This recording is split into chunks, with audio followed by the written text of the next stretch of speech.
മഴത്തോരു മുൻപേ വീണ്ടും പുതിയൊരു എപ്പിസോഡിലേക്ക് എല്ലാ പ്രിയപ്പെട്ടവർക്കും സ്വാഗതം. ഏതോ ഒരു സ്വപ്നത്തിന്റെ പാതി വഴിയിൽ ചെറുതായി ഞെട്ടി ഉണരുകയായിരുന്നു ടാനിയ. അവൾ സ്ഥലകാല വിഭ്രാന്തിയോടെ കൺമിഴിച്ചു നോക്കി. മുറിയിൽ വെളിച്ചമുണ്ട്. അലീന അരികിൽ നിൽക്കുന്നത് അവൾ കണ്ടു. അവളാണ് തന്നെ തട്ടി ഉണർത്തിയതെന്ന് ടാനിയയ്ക്ക് മനസ്സിലായി. അലീന ചോദിക്കുകയാണ്, സമയം എത്രയെന്നറിയുമോ? 5 മണി കഴിഞ്ഞു, എഴുന്നേൽക്ക്, പഠിക്കണ്ടേ? ടാനിയയ്ക്ക് ഈർഷ തോന്നി. വെളുപ്പംകാലത്തെ സുഖാലസ്യത്തിലുള്ള ഉറക്കത്തിലാണ് വിളിച്ചുണർത്തൽ. അവൾ മറുവശത്തേക്ക് തിരിഞ്ഞു കിടക്കുവാൻ ഭാവിച്ചപ്പോൾ അലീന കയ്യിൽ കടന്നു പിടിച്ചു. ഏയ്, ഇനി ഉറങ്ങാൻ ഞാൻ സമ്മതിക്കില്ല. ഉടനെ ടാനിയ നീരസത്തോടെ പറയുകയാണ്, ഈ സമയത്ത് ഞാൻ എഴുന്നേൽക്കാറില്ല. ഇന്നു മുതൽ നമുക്കിതൊരു ശീലമാക്കണം മോളെ. ആദ്യത്തെ 2-3 ദിവസത്തെ ബുദ്ധിമുട്ട് മാത്രമല്ലേ ഉള്ളൂ, പിന്നെ താനെ അങ്ങ് ഉണരും. എനിക്കതിൻ്റെ ആവശ്യമില്ലെന്ന് പറഞ്ഞില്ലേ? ടാനിയ അനിഷ്ടത്തോടെ പുരികം ചൊളിക്കുകയാണ്. അലീന കട്ടിലിരുന്നു. അങ്ങനെ പറയല്ലേ മോളെ, നിങ്ങളുടെ മമ്മി കിടപ്പിലാണ്. നീയാണ് ഈ കുടുംബത്തിലെ മൂത്തവൾ. നിന്റെ ഇളയവരെ കൂടി നേർവഴിക്ക് നടത്തേണ്ടവൾ നീയാണ്. ഒന്ന് ആലോചിച്ചു നോക്കിയേ, എത്ര വലിയ ഉത്തരവാദിത്തമാണ് നിനക്കുള്ളത്. നിന്നെ പ്രസവിച്ച അമ്മയല്ലേ തൊട്ടപ്പുറത്തെ മുറിയിൽ അനങ്ങാൻ വയ്യാതെ കിടക്കുന്നത്? രാത്രി മുഴുവനും അമ്മയുടെ അരികെ ഇരുന്ന് ശുശ്രൂഷിക്കാൻ കടപ്പെട്ടവൾ നീയല്ലേ? എത്രയോ തവണ അമ്മയെ തിരിച്ചും മറിച്ചും കിടത്തണമായിരുന്നു. അമ്മയ്ക്ക് ദാഹിക്കുമ്പോൾ എത്രയോ തവണ കുടിക്കാൻ കൊടുക്കണമായിരുന്നു. അമ്മയ്ക്ക് ചോദിക്കാൻ പോലും പറ്റില്ലല്ലോ. പെട്ടെന്ന് ടാനിയ അമർഷത്തോടെ ചോദിക്കുകയാണ്, ഇതെല്ലാം വേണ്ടതുപോലെ ചെയ്യാൻ വേണ്ടിയല്ലേ റീത്താമ്മ ആൻറ്റിയും അങ്കിളുമാരും കൂടി മമ്മിയെ ഒരിടത്തേക്ക് കൊണ്ടുപോകാൻ ആംബുലൻസ് വരുത്തിയത്? ആരാ അത് സമ്മതിക്കാതിരുന്നത്? മോളെ, നമ്മുടെ അപ്പനും അമ്മയും വയ്യാതെ കിടപ്പിലായാൽ ഉടനെ അവരെ വൃദ്ധസദനത്തിലോ അഗതി മന്ദിരത്തിലോ ഉപേക്ഷിക്കുകയാണോ ചെയ്യേണ്ടത്? നീയും ഒരിക്കൽ എഴുന്നേൽക്കാൻ വയ്യാതെ സംസാരിക്കാനാവാതെ കിടന്നിട്ടുണ്ട്. നിന്റെ തന്നെ മലമൂത്രാദികളിൽ കിടന്ന് നീ ഇടഞ്ഞിട്ടുണ്ട്. അന്നൊരു പൈതലായിരുന്ന നിന്നെ ആ അമ്മയാണ് ഒരറപ്പുമില്ലാതെ എടുത്ത് കുളിപ്പിച്ച് ഉടുപ്പിടിവിച്ച് കണ്ണെഴുതി പൊട്ടുതൊട്ട് സുന്ദരിയാക്കി കൊണ്ടു നടന്നത്. അങ്ങനെ എത്രയോ വർഷം. ആ അമ്മയെ ഒരു ദിവസം പോലും ശുശ്രൂഷിക്കാൻ നിനക്ക് വയ്യെങ്കിൽ അതെത്ര വലിയൊരു നന്ദികേടാണ്. നീ ഒരിക്കൽ കല്യാണം കഴിച്ച് കുട്ടികളുമുണ്ടായി പ്രായം ചെന്ന് ഇല്ലെങ്കിൽ രോഗം വന്ന് കിടപ്പിലായിപ്പോയാൽ നിന്റെ മക്കൾ നിന്നോട് ഇത് തന്നെ ചെയ്യണമെന്ന് നീ ആഗ്രഹിക്കുമോ? ടാനിയായിക്ക് ഉത്തരം മുട്ടി. മോളെ, പെറ്റമ്മയുടെ സ്നേഹവും ലാളനയും കിട്ടാതെ ഒരഗതി മന്ദിരത്തിൽ വളർന്നവളാണ് ഞാൻ. എൻ്റെ അമ്മയല്ല ആ മുറിയിൽ കിടക്കുന്നത്. എന്നിട്ടും ഞാൻ അവരെ നോക്കുന്നില്ലേ? എന്തുകൊണ്ടാണെന്നറിയാമോ? അത് നിന്റെയും ടെൽസയുടെയും ടോജോയുടെയും അമ്മയായതുകൊണ്ട് മാത്രമാണ്. നിങ്ങൾക്ക് നിങ്ങളുടെ അമ്മയെ നഷ്ടപ്പെടാതിരിക്കാൻ വേണ്ടി മാത്രമാണ്. ഞാനിപ്പോൾ നിന്നെ വിളിച്ചുണർത്തിയത് മമ്മിയെ ശുശ്രൂഷിക്കാൻ വേണ്ടിയല്ല. ആ ജോലി ഞാൻ ചെയ്തോളാം. പക്ഷേ ഇതുവരെ ഉണ്ടായിരുന്ന അലസതയൊക്കെ മാറ്റിവെച്ചിട്ട് നിങ്ങൾ പഠിക്കണം. ഇന്നു മുതൽ പുതിയ ടൈം ടേബിളിൽ നമുക്ക് ഒത്തൊരുമിച്ച് പ്രവർത്തിക്കണം. അത് വലിയ മാറ്റം കൊണ്ടുവരും ഈ കുടുംബത്തിലും നിങ്ങളുടെ ഭാവി ജീവിതത്തിലും. ഇത്രയും പറഞ്ഞിട്ട് അലീന എഴുന്നേറ്റ് മുറി വിട്ടുപോയി. ടാനിയ വീണ്ടും പുതപ്പ് വലിച്ച് തലമൂടി തിരിഞ്ഞു കിടന്നു. പക്ഷെ അവൾക്ക് ഉറക്കം വന്നില്ല. ചില മർമ്മസ്ഥാനങ്ങൾ കുത്തി നോവിക്കപ്പെട്ടതുപോലെ ഉറക്കം എവിടെയോ പോയി ഒളിച്ചു. മൂരി നിവർന്ന് കോട്ടുമായിട്ട് അവൾ കട്ടിലിൽ എഴുന്നേറ്റിരുന്നു. തല മാന്തി. അല്പസമയത്തിനുള്ളിൽ അലീന ഒരു ട്രേയിൽ കപ്പും സോസറും മഗ്ഗിൽ വെള്ളവുമായി വന്നു. കപ്പും സോസറും മേശപ്പുറത്ത് വെച്ചിട്ട് അവൾ മഗ്ഗിലെ വെള്ളം ടാനിയയുടെ വായിലേക്ക് അടുപ്പിച്ചു കൊടുത്തു. കുലുക്കുഴിയാൻ വേണ്ടിയാ. ആദ്യമൊന്നും അടിച്ചെങ്കിലും ടാനിയ വെള്ളം വായിലേക്കെടുത്ത് കുലുക്കുഴിഞ്ഞു. ഇതിലേക്ക് തന്നെ തുപ്പിക്കൂ. ടാനിയ ഇല്ലെന്ന് തല വെട്ടിച്ചു. സാരമില്ലടി, ഞാനിത് വൃത്തിയായി കഴുകിക്കോളാം. മടിച്ചു ടാനിയ പ്ലാസ്റ്റിക് മഗ്ഗിലേക്ക് തുപ്പി. ട്രേയുടെ അരികിൽ വെച്ചിരുന്ന നനഞ്ഞ കർച്ചീഫ് എടുത്ത് അലീന അവളുടെ മുഖവും കൺപോളകളും കൺതടങ്ങളും തുടച്ചു. അതിനുശേഷം ട്രേയിൽ വെച്ചിരുന്ന കപ്പും സോസറും എടുത്തു കൊടുത്തു. ബ്ലാക്ക് ടീ, ഉറക്കം പൊയ്ക്കൊള്ളും. ടാനിയ കപ്പും സോസറും വാങ്ങി. അപ്പോൾ അലീന പറയുകയാണ്, എന്നോട് നിങ്ങൾക്ക് ഇഷ്ടക്കേടുണ്ടെന്ന് എനിക്ക് നന്നായിട്ടറിയാം. എന്നിട്ടും ഞാൻ എന്തിനാ ഇവിടെ വന്നത്? എനിക്ക് കുളത്തുപുഴയിലെ ബംഗ്ലാവിൽ നിന്ന് തിന്നും കുടിച്ചും സുഖമായിട്ടങ്ങ് കഴിഞ്ഞുകൂടിയാ പോരെ? ഇവിടുന്ന് എനിക്ക് എന്തെങ്കിലും കിട്ടാനുണ്ടോ? ടാനിയ പെട്ടെന്ന് ഇല്ല എന്ന രൂപത്തിൽ തലയാട്ടി. അപ്പോൾ അലീന തിരുത്തി, ഉണ്ട്. എൻ്റെ അനുജത്തിമാരുടെയും അനുജൻ്റെയും സ്നേഹം, നിങ്ങളുടെ ചേച്ചിയാണെന്നുള്ള അംഗീകാരം, നിങ്ങൾ നന്നായി ജീവിക്കുന്നത് കാണുമ്പോഴുള്ള സന്തോഷം, അതിനുവേണ്ടി എത്ര കഷ്ടപ്പെടാനും ഞാൻ തയ്യാറാ. അമ്മ 2 ആണെങ്കിലും നമ്മളെല്ലാം ഒരേ പപ്പയുടെ മക്കളല്ലേടി. ടാനിയയുടെ നെറുകയിലൊന്ന് തലോടിയിട്ട് അലീന തിരികെ പോയി. ആവി പറക്കുന്ന കട്ടൻ ചായയുടെ ഗന്ധം ടാനിയ ആസ്വദിച്ചു. ഒരു കവിൾ കുടിച്ചപ്പോൾ ഏലക്കായുടെയും നാരങ്ങാ നീരിൻ്റെയും ഇടകലർന്ന രുചി, വൃത്തിയും തിളക്കവുമുള്ള കപ്പും സോസറും. കുറേശ്ശെ രുചിച്ച് ചായ കുടിച്ചു തീർത്ത ശേഷം അവൾ കപ്പും സോസറുമായി മുറി വിട്ടിറങ്ങി. ടെൽസയും ടോജോയും ലിവിംഗ് റൂമിൽ പഠിക്കാനിരിക്കുന്നത് കണ്ട് അവൾ ആശ്ചര്യപ്പെട്ടു. ടോജോ 7:30 വരെ കിടന്നുറങ്ങുന്ന സ്വഭാവക്കാരനാണ്. പക്ഷേ അവൻ മടി കൂടാതെ ഇരുന്ന് ഹോംവർക്ക് ചെയ്യുന്നു. ടെൽസ ഇടയ്ക്കിടയ്ക്ക് കോട്ടുവായിടുകയും ഞെളിപിരി കൊള്ളുകയും ചെയ്യുന്നുണ്ട്. ടാനിയ ചായക്കപ്പും സോസറും അടുക്കളയിൽ കൊണ്ടുപോയി വെച്ചു. അവിടെ സ്റ്റൗവ് കത്തുന്നുണ്ടായിരുന്നു. അലീനയെ കാണാഞ്ഞ് അവൾ എൽസമ്മയുടെ മുറിയുടെ വാതിലിനരികെ വന്ന് നോക്കി. അലീന എൽസമ്മയുടെ ദേഹം വൃത്തിയാക്കുകയായിരുന്നു. ചെറു ചൂടുവെള്ളത്തിൽ ടവൽ മുക്കി ചെറുതായി പിഴിഞ്ഞ് എൽസമ്മയുടെ പാദം മുതൽ കഴുത്തുവരെ തുടച്ചു. മലിന വസ്ത്രങ്ങളും കിടക്കവിരിയും മാറ്റി. ടാനിയ ഇമയനക്കാതെ നോക്കി നിന്നു. അലീനയുടെ മുഖത്ത് യാതൊരു അറപ്പുമില്ലെന്നവൾ കണ്ടു. താൻ മുഖം ചുളിച്ചും മൂക്കുപൊത്തിയും മാത്രമേ മമ്മിയുടെ കിടക്കക്കരികിൽ നിൽക്കുമായിരുന്നുള്ളൂ എന്ന് ടാനിയ ഓർത്തു. അലീന എൽസമ്മയെ ചായച്ചു കിടത്തിയപ്പോൾ മമ്മിയുടെ മുതുകിലെ ബാൻഡേജുകൾ ടാനിയയുടെ കണ്ണിൽപ്പെട്ടു.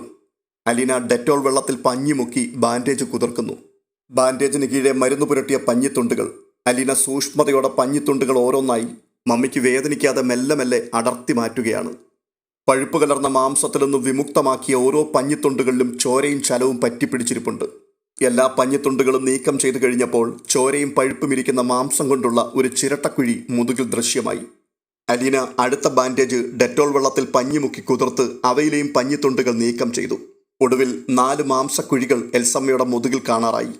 അലീന ഫോഴ്സപ്സ് ഉപയോഗിച്ച് സലൈൻ വാട്ടറിൽ മുക്കിയ പഞ്ഞി കൊണ്ട് ഓരോ വ്രണങ്ങളിലെയും പഴുപ്പ് പതിയെ പതിയെ തുടച്ചെടുത്തു. ഉണങ്ങിയ പഞ്ഞി കൊണ്ട് നനവെല്ലാം ഒപ്പി. ഇത്രയധികം സൂക്ഷ്മതയോടെ ചെയ്തിട്ടും മമ്മിക്ക് വേദനിക്കുന്നുണ്ടെന്ന് ടാനിയായ്ക്ക് മനസ്സിലായി. മമ്മിയുടെ ശരീരം ഇടയ്ക്കിടെ ചൂളുന്നു, ചെറിയ ഞരക്കം പുറപ്പെടുവിക്കുന്നു. അലീന ജനലിന് അഭിമുഖമായിരിക്കുന്നതിനാൽ ടാനിയായ്ക്ക് അവളുടെ മുഖപാർശ്വം മാത്രമേ കാണുവാൻ കഴിയുമായിരുന്നുള്ളൂ. അലീന കത്രിക കൊണ്ട് കൃത്യമായ അളവിൽ പഞ്ഞി മുറിച്ച് അതിൽ ബെറ്റാഡിന് ഓയിൻമെന്റ് പുരട്ടി വ്രണക്കുഴികളിലേക്ക് പതിയെ അമർത്തിവെച്ചു. അത്തരം കുറേ പഞ്ഞിത്തുണ്ടുകളിൽ പുരട്ടിയപ്പോഴേക്കും ബെറ്റാഡിന്റെ ട്യൂബ് തീർന്നു. ശ്രദ്ധാപൂർവം ജോലി ചെയ്യുന്നതിനിടയിൽ അവൾ ഒരു മൂളിപ്പാട്ട് മൂളിക്കൊണ്ടായിരുന്നു. ഇടയ്ക്കിടെ മൂളിപ്പാട്ട് നിൽക്കും, പിന്നെയും തുടരും. എൽസമ്മയുടെ ഇടുപ്പിലെയും കണങ്കാലിലെയും വ്രണങ്ങളിൽ കൂടി അലീന ഡ്രസ്സ് ചെയ്തു. ബാൻഡേജ് ഇട്ട ശേഷം എൽസമ്മയെ താങ്ങി പിടിച്ച് പതിയെ അതീവ സൂക്ഷ്മതയോടെ പുറത്ത് ഡ്രസ്സ് ചെയ്ത വ്രണങ്ങൾ വേദനിക്കാതെ നേരെ കിടത്തി. അരയ്ക്ക് ചുറ്റും ഒരു മുണ്ടുടുപ്പിച്ചു. നെഞ്ചിൽ ഒരു കോട്ടൺ ടവൽ പുതപ്പിച്ചു. പാദം മുതൽ ഒരു ലിനൻ പുതപ്പുമിട്ട് മൂടി. തുടർന്ന് അലീന എൽസമ്മയുടെ തലയിൽ തലോടിക്കൊണ്ട് പുഞ്ചിരിയോടെ ചോദിക്കുകയാണ്, ഇപ്പം നല്ല സുഖം തോന്നുന്നില്ലേ? രാവിലെ കുളിച്ചു, ഡ്രസ്സ് ചെയ്തു, മരുന്നും വെച്ചു, എല്ലാ പണിയും തീർന്നു. എൽസമ്മ അവളുടെ മുഖത്തേക്ക് തന്നെ നോക്കിക്കൊണ്ട് കിടന്നു. അപ്പോൾ അലീന ചിരിക്കുന്ന മുഖത്തോടു കൂടി പറയുകയാണ്, പക്ഷേ ഇതൊന്നും പോരാട്ടോ, ഈ കിടപ്പിന്ന് നമുക്ക് എഴുന്നേൽക്കണ്ടേ? ഒക്കെ നടക്കും. ഞങ്ങളുടെ ഓർഫനേജിൽ ഒരു ഏലിയാമ്മയുണ്ടായിരുന്നു. മക്കളും മരുമക്കളും വേണ്ടപ്പെട്ടവരും എല്ലാം ഉപേക്ഷിച്ച കേസായിരുന്നു. സംസാരിക്കാം, പക്ഷേ ശരീരം തളർന്നുപോയി. ബെഡ് സോറും വന്നു. ആ അമ്മച്ചി പറയുമായിരുന്നു, ഞാൻ ഒരിക്കലും ഇനി എഴുന്നേൽക്കില്ല മക്കളെന്ന്, ആയുസ് തീർന്നുവെന്ന്. പക്ഷേ അമ്മച്ചി എഴുന്നേറ്റ് നടക്കുമെന്ന് ഞാൻ. 3 മാസത്തിനുള്ളിൽ ആ അമ്മച്ചി ആരുടെയും കൈ പിടിക്കാതെ എഴുന്നേറ്റ് നടന്നു. സുഖമായി എന്നറിഞ്ഞപ്പോൾ മക്കളൊക്കെ വന്നു കൂട്ടിക്കൊണ്ടു പോകാൻ. പക്ഷേ അമ്മച്ചി പോയില്ല. എന്നെ വേണ്ടാത്തവരെ എനിക്കും വേണ്ടെന്ന് പറഞ്ഞ് 1 വർഷം ആ സ്നേഹനികേതനത്തിൽ താമസിച്ചു. ഞങ്ങളെ സഹായിച്ചു. പിന്നീട് മക്കൾ വന്ന് കാലു പിടിച്ച് കൂട്ടിക്കൊണ്ടുപോയി. അലീന വ്രണങ്ങളൊപ്പിയ പഞ്ഞിക്കഷ്ണങ്ങളും മറ്റും പുറത്തു കൊണ്ടുപോയി കുഴിച്ചിടുവാൻ വേണ്ടി വേസ്റ്റ് ബാസ്ക്കറ്റിൽ നിക്ഷേപിച്ചു. മലിന വസ്ത്രങ്ങളും ബെഡ്ഷീറ്റും എടുത്ത് ബാത്റൂമിലേക്ക് അവൾ കയറിപ്പോയി. അതിൻ്റെ വാതിലടഞ്ഞു. അപ്പോൾ ടാനിയ ആ മുറിയിലേക്ക് കയറി ചെന്നു. മമ്മിയുടെ മുഖത്ത് ആശ്വാസമുണ്ടെന്ന് അവൾ കണ്ടു. മരണാസന്നയായ രോഗിയായിരുന്നില്ല അത്. ജീവിതത്തിൻ്റെ പ്രകാശത്തിലേക്ക് തിരിഞ്ഞു നോക്കുന്നവരുടെ മുഖത്തെ തെളിച്ചം. എൽസമ്മയുടെ ബെഡിനരികെ നിന്ന് അവൾ പതുക്കെ വിളിച്ചു, മമ്മി. എൽസമ്മ അവളുടെ നേർക്കൊന്ന് നോക്കി. മമ്മിയുടെ കണ്ണുകൾ പഴയതുപോലെ നിർജ്ജീവമല്ലെന്ന് അവൾക്ക് മനസ്സിലായി. ജീവന്റെ രശ്മി അതിലൊന്ന് മുതിരുന്നുണ്ട്. ടാനിയ കൈത്തണ്ടയിൽ തൊട്ടപ്പോൾ എൽസമ്മയൊന്ന് ചൂളി മകളെ ഒന്ന് നോക്കി. അവർ പതിയെ മുഖം തിരിച്ചു കളഞ്ഞു. അല്പം കഴിഞ്ഞപ്പോൾ ആ കണ്ണുകളിലൂടെ മിഴിനീരൂറി വരുന്നത് അവൾ കണ്ടു. മമ്മിക്ക് തന്നോട് പിണക്കമാണെന്നും താൻ തൊട്ടതുപോലും ഇഷ്ടപ്പെട്ടില്ലെന്നും അവൾക്ക് മനസ്സിലായി. വാതിൽ തുറക്കുന്ന ശബ്ദം കേട്ട് ടാനിയ പെട്ടെന്ന് പോകാൻ ഭാവിച്ചു. അത് കണ്ടുകൊണ്ട് അലീന വിളിക്കുകയാണ്, ടാനിയ, നീ എന്നെ കണ്ടപ്പോൾ എന്തിനാ തിരിച്ചു പോണേ? ടാനിയ മിണ്ടാതെ നിന്നു. അലീന അടുത്തേക്ക് ചെന്നു. എന്നിട്ട് പറയുകയാണ്, ഇടയ്ക്കിടയ്ക്ക് നീ ഇവിടെ വരണം. മമ്മിയുടെ അടുത്ത് കുറച്ച് സമയമൊക്കെ ഇരിക്കണം. മമ്മിയോട് സന്തോഷമായിട്ട് വർത്തമാനം പറയണം. നമ്മളെല്ലാവരും കൂടി ഒത്തുപിടിച്ചാലേ മമ്മിയെ തിരിച്ചു കൊണ്ടുവരാൻ പറ്റൂ. ഞാൻ ഒറ്റയായിട്ട് എന്തു ചെയ്യാനാ? സമ്മതമെന്ന മട്ടിൽ കേട്ടുനിന്ന ടാനിയ ഒന്നും മിണ്ടാതെ നടന്നുപോയി. ലിവിംഗ് റൂമിൽ പഠിക്കാനിരുന്നെങ്കിലും അവൾ അലീനയുടെ പ്രവർത്തികൾ നിരീക്ഷിക്കുന്നുണ്ടായിരുന്നു. അടുക്കളയിൽ അലീന ജോലിയെടുക്കുന്നത് ഭാഗികമായി അവൾക്ക് കാണാമായിരുന്നു. ഇതിനിടയിൽ ടോജോയും ടെൽസയും പഠിത്തത്തിനിടയിൽ 2 തവണ വഴക്കുണ്ടാക്കിയപ്പോഴും അവൾ വന്ന് 2 പേരുടെയും ചെവിക്ക് പിടിച്ചു. നാളെ മുതൽ അവർ പഠിക്കാനിരിക്കുന്ന വിഷയങ്ങളും പാഠഭാഗങ്ങളും പരിശോധിക്കുമെന്നും ചോദ്യങ്ങൾ ചോദിക്കുമെന്നും മുന്നറിയിപ്പ് നൽകി. മുറ്റമടിക്കാൻ നേരം അലീന ടെൽസയെ വീട്ടുമുറ്റത്തേക്ക് വിളിച്ചുകൊണ്ടുപോയി. മുറ്റമടിക്കേണ്ടുന്ന വിധം അവൾക്കൊപ്പം നിന്നുകൊണ്ട് കാട്ടിക്കൊടുത്തു.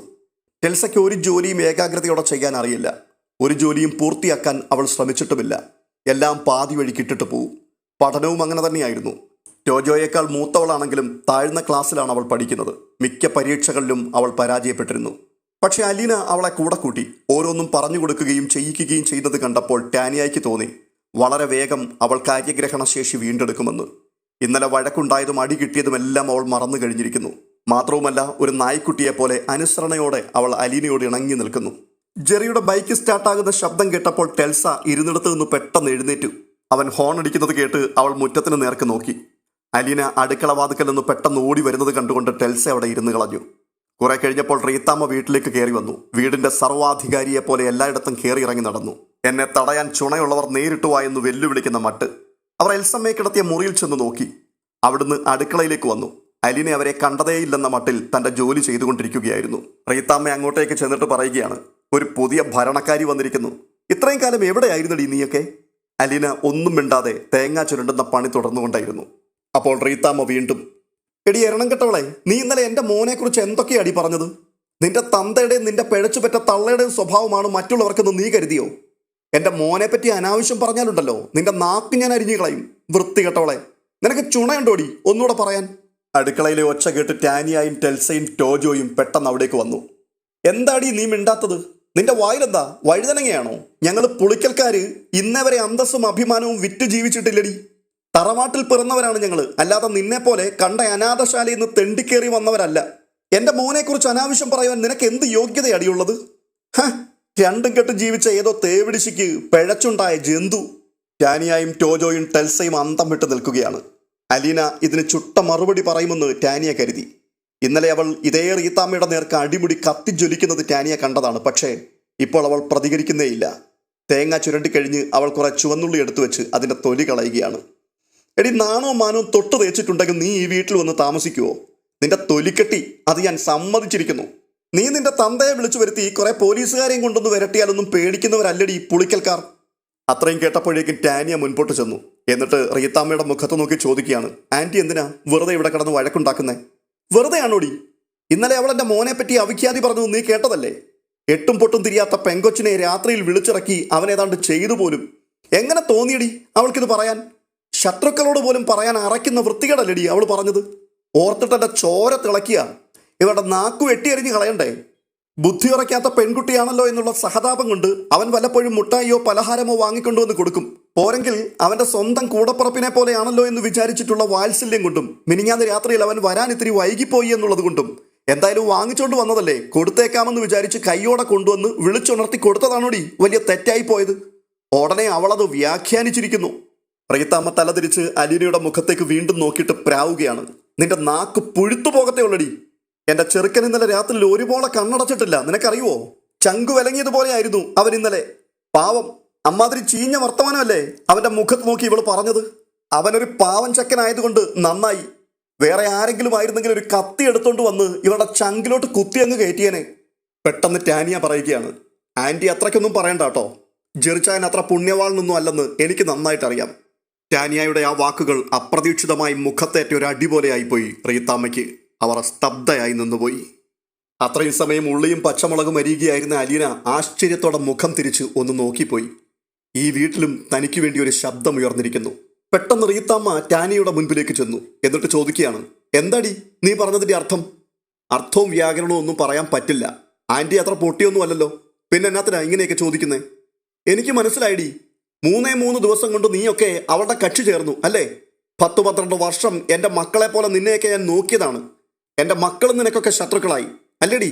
എന്ത് കൈവശമാടി അവൾ നിനക്കൊക്കെ കലക്കി തന്നത്?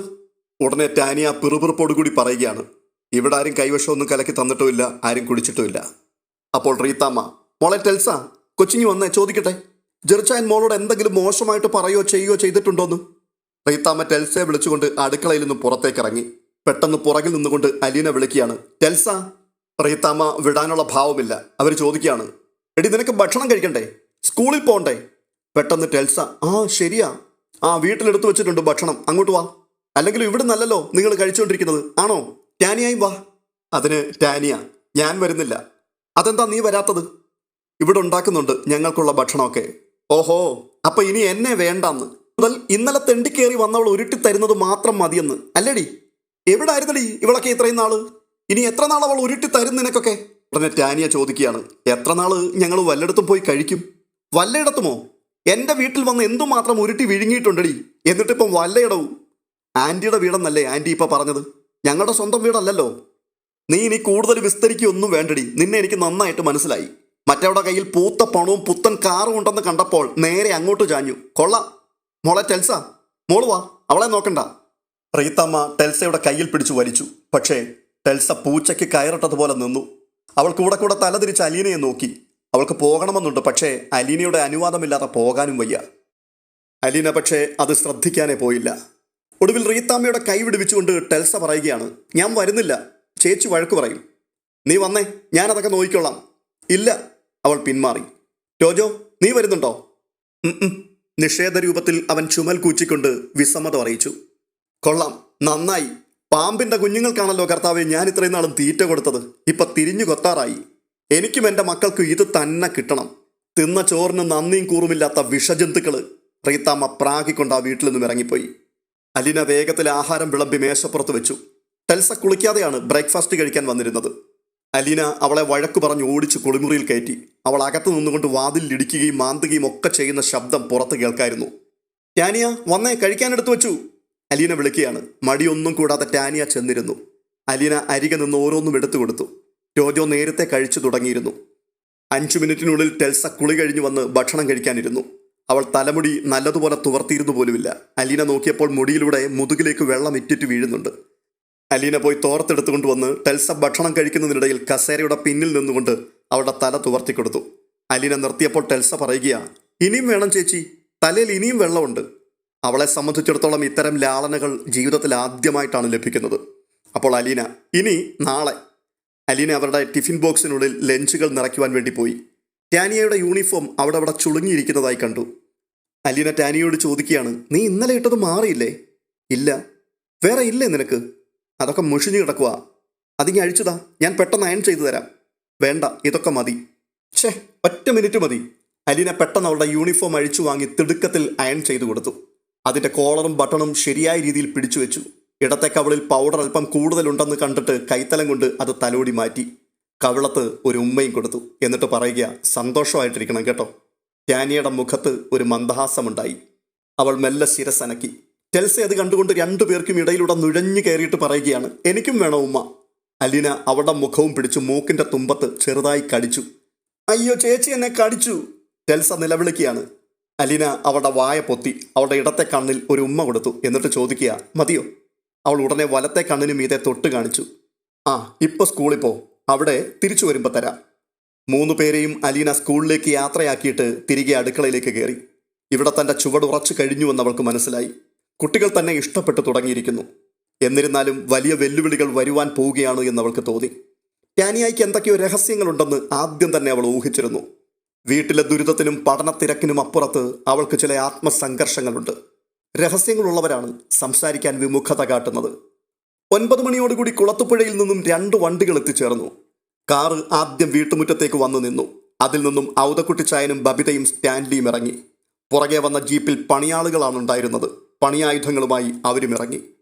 ബബിത അലീനയോട് അല്പം പരിഭവത്തിലായിരുന്നു. അലീനെ അരികെ ചെന്ന് കൈപിടിച്ചപ്പോൾ അവൾക്ക് ഒരു തണുപ്പൻ പ്രതികരണം. അവൾ അങ്ങും ഇങ്ങും നോക്കി നിൽക്കുകയാണ്. അലീന തൽക്കാലം ബബിതയെ അവളുടെ പാട്ടിന് വിട്ട് സ്റ്റാൻലിയെ സമീപിച്ചു. അയാളുടെ ആജ്ഞ കാത്ത് കുറേ തൊഴിലാളികൾ പണിയായുധങ്ങളുമായി നിൽക്കുകയാണ്. അപ്പോൾ അലീന ചോദിക്കുകയാണ്, പപ്പ ഇത് എന്തുദ്ദേശിച്ചാണ്? നീയല്ലേ ഇന്നലെ പറഞ്ഞത് മതിൽ പണിയണമെന്ന്? ഇവരൊക്കെ നല്ല 1-ാം തരം മേസ്ത്രിമാരും മൈക്കാട് പണിക്കാരുമാണ്. പപ്പയ്ക്ക് അറിയാവോ ഇതിൻ്റെ അതിരുകളൊക്കെ? എനിക്കതൊന്നും അറിയില്ല. ലാൻഡ്മാർക്ക് എന്തെങ്കിലും കാണണമല്ലോ, സർവേ കല്ലോ വേലിപ്പത്തലോ എന്തെങ്കിലുമൊക്കെ. അയ്യോ പപ്പ, ഇവിടെ അങ്ങനെയൊന്നും ഇല്ല. ഒറ്റ വളപ്പിലാണ് 2 വീടുകളും ഇരിക്കുന്നത്. നീ അതൊക്കെ നോക്കി വെക്കണ്ടേ? ഇപ്പോഴാണോ പറയുന്നത്? സ്റ്റാൻലിക്ക് ദേഷ്യം വന്നു. പപ്പ, ഈ വീടും സ്ഥലവും എത്ര സെൻറ്റാണെന്ന് പപ്പയ്ക്ക് അറിയുമോ? ആ, ഞാൻ ഓർക്കുന്നില്ല. 10ഓ 15ഓ ചിലപ്പോൾ കാണുമായിരിക്കും. പപ്പയുടെ കയ്യിൽ അതിൻ്റെ ഡോക്യുമെൻറ്റ്സ് എന്തെങ്കിലും ഉണ്ടോ പപ്പ? എൻ്റെ കയ്യിൽ എങ്ങനെ വരും? റീത്താമ്മയും എൽസമ്മയും കൂടിയാണ് സ്ഥലം വാങ്ങിയത്, അതും എൽസമ്മയുടെ പേരിൽ. ഇവിടെ ഉണ്ടായിരിക്കും ഡോക്യുമെൻറ്റ്സ് ഒക്കെ. ഇവിടെ ഇല്ല. ഒറിജിനൽ ഡോക്യുമെൻറ്റ്സ് ബാങ്കിൽ ഈട് വെച്ചിരിക്കുകയല്ലേ. വീട് വെക്കാൻ ലോൺ എടുത്ത ബാങ്കിൽ പോയി ചോദിച്ചാൽ ഒറിജിനൽ ഡോക്യുമെൻറ്റ്സിൻ്റെ കോപ്പി എടുത്തു തരും. അപ്പോൾ പിന്നെ ഈ ജോലിക്കാരെയൊക്കെ ഞാൻ എന്തു ചെയ്യും? സാരമില്ല പപ്പ, ഇവിടെ കുറേ അറ്റകുറ്റ പണികളൊക്കെ ഉണ്ട്, അവരത് ചെയ്യട്ടെ. പുറകിലെ മതിൽ പല ഭാഗത്ത് ഇടിഞ്ഞു കിടപ്പുണ്ട്. കിണറിൻ്റെ ഭിത്തി കുറേ ഭാഗം അടർന്നു പോയിട്ടുണ്ട്. പിന്നെ പുറകിലെ വരാന്തയിൽ സിമെൻറ്റ് പൊട്ടിപ്പൊളിഞ്ഞു കിടക്കുക. ആ, അതൊക്കെ എവിടെയാണെന്ന് വെച്ചാൽ ഇവർക്ക് കാണിച്ചു കൊടുക്ക്. അലീന മേസ്ത്രിമാരെ വിളിച്ചു കൊണ്ടുപോയി റിപ്പയർ ചെയ്യേണ്ട ഭാഗങ്ങൾ കാട്ടിക്കൊടുത്തു. സ്റ്റാൻലി വലിയ താല്പര്യമില്ലാത്ത മട്ടിൽ നിൽക്കുകയാണ്. അറ്റകുറ്റപ്പണിക്ക് ആവശ്യമുള്ള സിമെൻറ്റും മണലും മെറ്റലും എത്തിച്ചു കൊടുക്കുവാൻ ബൈജുവിനെ ശട്ടം കെട്ടി. ഒടുവിൽ പപ്പയെയും വിളിച്ചുകൊണ്ട് വീടിനുള്ളിലേക്ക് കയറുമ്പോൾ അലീന ആരോടെന്നില്ലാതെ പറഞ്ഞു, കാള പെറ്റൂന്ന് കേട്ടപ്പോൾ ഉടനെ തന്നെ കയറുമെടുത്തോണ്ട് ഇറങ്ങിയിരിക്കുകയാണ്. അവളത് പറഞ്ഞു പൂർത്തിയാക്കുന്നതിന് മുമ്പ് ചെവിയിൽ പിടുത്തം വീണു. നീ ഇത് തന്നെ പറയണം. ഫോൺ വിളിച്ചു പറയാത്ത താമസം സർവ്വസന്നാഹങ്ങളുമായി എത്തി. ആ ഞാനിപ്പോൾ വിഡ്ഢി. ആര് വിഡ്ഢിന്ന്? പപ്പയോ? ഷോ, ഇങ്ങനെ തന്നെത്താൻ പുകഴ്ത്തല്ലേ പപ്പ. അലീനയോട് മുഖം വീർപ്പിച്ച് ലിവിംഗ് റൂമിൽ നിന്ന ബബിത കൂടി അത് കേട്ടപ്പോഴേക്കും പൊട്ടിച്ചിരിച്ചുപോയി. അപ്പോൾ അലീന വീണ്ടും ചിരിച്ചുകൊണ്ട് പറയുകയാണ്, പപ്പ ആകെ കൂടി ഒരു വിഡ്ഢിത്തമേ കാണിച്ചിട്ടുള്ളൂ. ഏതോ ഒരു അനാഥാലയത്തിൽ നിന്ന് ചാടിപ്പോന്ന പെണ്ണിനെ പിടിച്ച് സ്വന്തം മോളാണെന്നും പറഞ്ഞ് കൂടെ നിർത്തി. അതോടെ പപ്പയുടെ കഷ്ടകാലവും തുടങ്ങി. ഈ എപ്പിസോഡ് ഇവിടെ അവസാനിക്കുകയാണ്. അടുത്ത എപ്പിസോഡുമായി വീണ്ടും എത്താം. അതുവരേക്കും ബൈ ബൈ.